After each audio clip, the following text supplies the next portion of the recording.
Ma'am, do you live here? That's how it started. 3 seconds, 8 words, and the quiet buzz around the neighborhood pool snapped like a rubber band. Plano, Texas. Late Saturday, sun dragging out its last golden streaks. Kids making tidal waves in the shallow end, parents half asleep on lounge chairs. There was nothing special about that afternoon until Sharon Whitfield, self-appointed HOA rule enforcer, blocked Monica Reed's way with a look that could strip paint off a Buick. You know how some people carry their authority in a badge or a title? Not Sharon. She carried it in a tote bag the size of a carry-on and the belief that she owned the sun itself. Monica, 42, just off a 12-hour hospital shift, pool pass tucked in her bag, towel slung over her arm, just wanted to soak the day off her bones. But Sharon planted herself in Monica's path, hand on hip, eyes narrowed. I asked you, do you live here? Sharon's voice rose, slicing through the summer haze. Heads turned. Little splashes paused. A kid, mid-cannonball, hovered in the air for half a second longer. Monica, steady as she could manage, met Sharon's glare. Yes, I live here. 2780 Willow Glen. My card worked at the gate. Sometimes people sneak in. You don't look familiar. Sharon's words, pointed, loaded, hung over the water like the thick Texas humidity. What do you mean by that? Monica asked, her brow pinching. Sharon shifted, squared up like she was about to block a field goal. I'm on the HOA board. I need to see your ID. If you've ever felt the temperature in a room drop by 10 degrees, you know that moment. Monica's hand clenched tighter around her towel. She hadn't broken a rule, hadn't raised her voice, hadn't even wet her feet, and yet here she was, turned into a spectacle at the edge of her own pool. Are you serious? Monica said, keeping it calm, but you could hear the disbelief running under it. Sharon didn't budge. Dead serious. If you live here, you shouldn't have a problem showing me. A murmur rippled through the crowd. Phones came out, whispers floated. Monica exhaled, considered just flashing her ID to end it. But why should she? Why was she the only one being questioned? Look, I don't owe you anything, Monica finally said, voice flat but strong. If the HOA wants to check IDs, make it a rule for everyone, not just me. For a split second, Sharon wobbled. Then her hand disappeared into that tote bag. What are you reaching for? Monica's voice sharpened, her instincts firing off. Sharon yanked out a can of pepper spray, held it at her side. A couple people gasped. Monica's heart slammed against her ribs. You need to put that away. This is going too far. If you don't leave right now, I'll use it. You're not supposed to be here. Sharon's voice carried over the pool. Every eye, kids, parents, even the lifeguard, was fixed on them now. Monica held her ground. Sharon stepped forward. The standoff had begun. And then, Sharon's arm jerked up, canister glinting. You could hear the whole pool suck in a breath. Monica didn't back down. You're going to regret this, she warned, voice low and tight. Phones were out now, blinking red, recording. Sharon, flushed and flustered, shouted. If she really lives here, why not just show ID? What's she hiding? Monica's voice cracked. Because I don't owe you my dignity, just to sit by the pool. Somebody muttered. That's right, leave her alone. More phones pointed. Sharon turned to them, furious. Are you seriously filming this? Don't you want your pool safe? Safe? From a neighbor in a sundress? Sharon's hand trembled, her finger flicking the trigger. Then she did it. A sharp hiss, the bite of pepper spray filling the air. Monica stumbled, clutching her face, towel tumbling to the deck. Are you out of your mind? Someone yelled. A rush of footsteps, people yelling, water bottles scrambling open. Monica's eyes burned, tears streaming. My eyes, oh my God, my eyes. She collapsed onto a lounge chair, blind, humiliated, terrified. Sharon stood frozen, canister dangling, the protector, now surrounded by stares and accusations. She assaulted her, a woman screamed. That's a crime, another snapped. I was protecting the neighborhood, Sharon mumbled, but her voice sounded hollow, even to herself. Protecting us from what? A man spat. A woman with a towel. A middle-aged man near the gate stood up, voice sharp as a knife. I've seen you harass people before, but this is assault.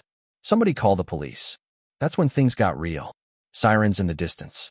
Phones everywhere. Sharon, still clutching her bag, looked like she was about to bolt, but it was too late. Monica sat hunched forward, shivering, repeating to herself, I live here. I live here. Her words weren't for Sharon anymore. They were an anchor. A neighbor shouted, "You people always play the victim." "Enough," someone else barked. The anger turned hot, then cold. Neighbors closing in on Sharon. Phones pointed not as protection, but as evidence. The man who'd helped Monica glared. "You weren't following rules. You were following your own bias. And now the whole neighborhood's seen it." Police arrived, cutting through the chaos, gathering statements. Monica, eyes swollen, tried to explain. Sharon, hands shaking, insisted she was trespassing. A dozen witnesses contradicted her, showing video. The officers didn't even have to ask for it. Sharon's fate was sealed by the footage, her own words echoing back at her. Then, just as paramedics tended to Monica, another figure stepped through the gate. A tall black man in fatigues, boots dusted, name patch reading Reed. He'd come straight from Fort Hood, back home for the first weekend in months, only to be met by news that his wife had been attacked for daring to swim in her own neighborhood. He strode to Monica's side, crouched low, voice cracking. "Baby, I'm here." "What happened?"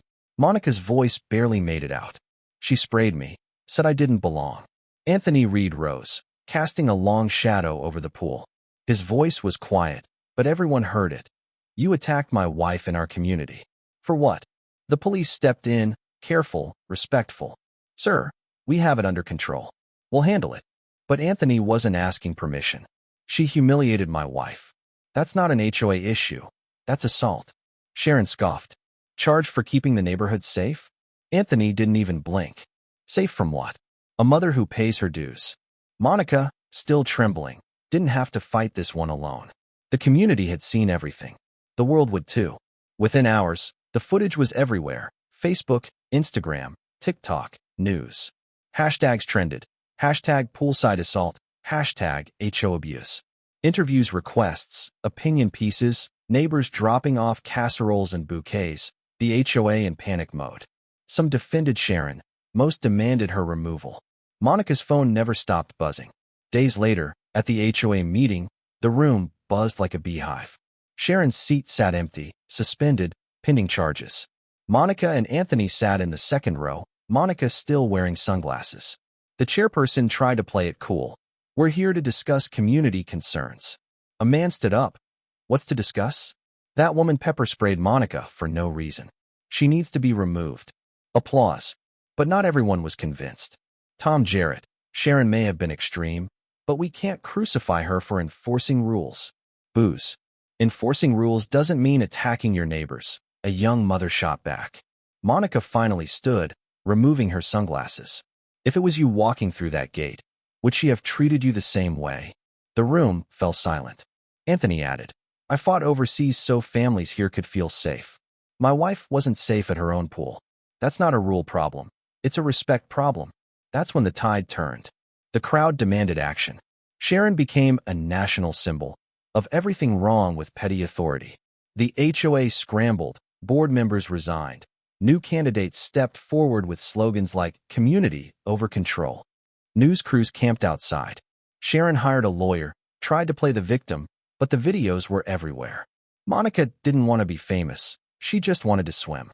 "I don't want this to be my story forever," she told Anthony. But maybe it had to be, at least for a while. The real ending wasn't a court verdict or a policy change. It was the next time Monica walked into the pool, weeks later. Simone by her side, towel over her shoulder, heads turned. This time, people nodded, smiled. One man even held the gate for her. Sharon had sold her house, forced out by legal bills and shame. The neighborhood, once divided by silence, began to stitch itself back together. One awkward conversation, one open gate at a time. At church, Monica spoke up. "That day at the pool could have broken me, but we refused to let it." Speaking up, even when it hurts, is how you plant something better. The congregation stood, applause ringing in her ears, but Monica didn't need their approval. She needed only the peace of knowing she belonged. The truth is, this isn't just Monica's story. It's a mirror for anyone who's ever been told, "You don't belong." The moment someone tries to take your dignity, the whole community has a choice: stand by or stand up. Monica's victory wasn't about headlines or handcuffs. It was about walking through her own neighborhood with her head held high, showing her daughter what it means to belong. So if you take anything from this story, let it be this. Silence helps no one. Courage, spoken out loud, acted on, can change more than just one day. It can reshape an entire community. And hey, if you've ever faced something like this, or you've got thoughts on justice, belonging, or how neighborhoods ought to work, drop your comment below. Because these stories aren't just mine. They belong to all of us.